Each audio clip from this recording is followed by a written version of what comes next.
শহর কলকাতা, যার নাম শুনলেই আমাদের চোখের সামনে ভেসে ওঠে রসগোল্লা, মিষ্টি দই, সন্দেশ, দুর্গাপূজা আর হাওড়া ব্রিজ।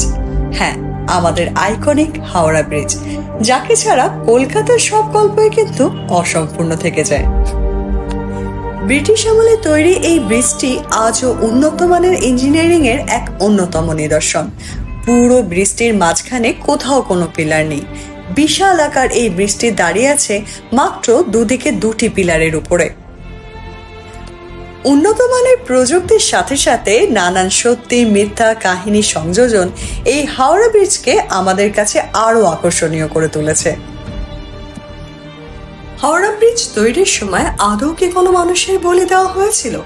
কেনই বা 12টার সময় ব্রিজটি কিছুক্ষণের জন্য বন্ধ করে দেওয়া হয়?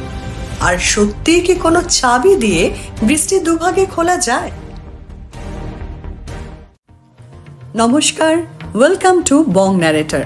আপনি যদি বাংলা ভাষায় নানান ধরনের কাহিনী শুনতে পছন্দ করেন, তাহলে এই নতুন চ্যানেলটিকে এখনই সাবস্ক্রাইব করে নিন আর হয়ে যান আমাদের পরিবারের সদস্য।